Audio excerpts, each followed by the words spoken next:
What's up, vegan snacks? It's your boy, the Lazy Avocado. So, recently I was rewatching some of the old Spider-Man movies, as one does. Anyway, as I was watching Doc Ock stick it to the man, I kept thinking of the upcoming Venom 3, the big Spider-Man movie of 2024.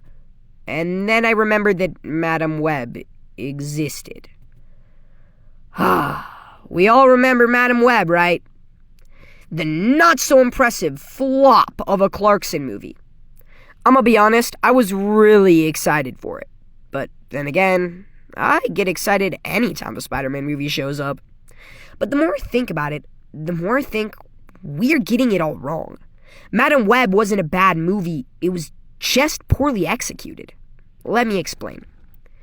First off, I would say that people's biggest problem with Madam Web was that it raised the stakes and then failed. People don't hate it because of what it was, but because it wasn't what it could have been. So, what were people expecting? The biggest thing I think we all wanted from that movie was to see a greater connection to the Spider-Man universe. One of the early theories was that we were seeing the beginning of Mark Webb's Amazing Spider-Man. After all, we get to see both Uncle Ben and Mary Parker. Heck, we get to see Peter getting born. What we got, however, was a crappy introduction to a whole new Spider-Man. Another problem I hear from people is the low-budget vibes the movie gives. Stuff like dubbed voice lines and crappy action scenes. Marvel movies are supposed to be epic and heartfelt. Nothing like what we got. And yet, we did get cool explosions, excellent character growth, and some hilarious references. It's time to talk about what Madam Web truly brought to the table. As much as it's a bummer we never got to see some true superhero fight scenes, we got a dang good origin story.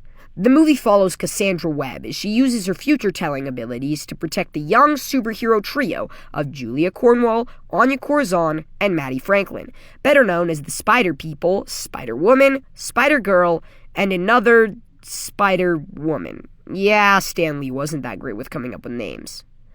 Although we don't see these heroes at their peak, we see them at their worst, and I think that makes it even better. These characters are a bunch of teenagers. They're rude, dumb, and angry, and yet they need each other to survive. It's a rude awakening from the world of Spider-Man we know so well. These aren't noble saviors, they're bubbly idiots. We also got a spin on the normal Peter Parker we know. And instead of watching a 15-year-old lose his Uncle Ben, we see Ben becoming an uncle.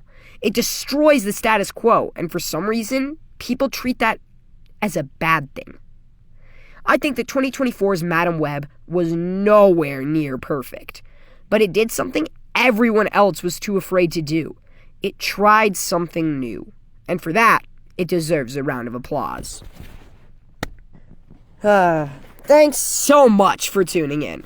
Subscribe if you like what you see, and let me know what you think down in the comments below. In the meantime, stay kind, stay safe, and stay lazy.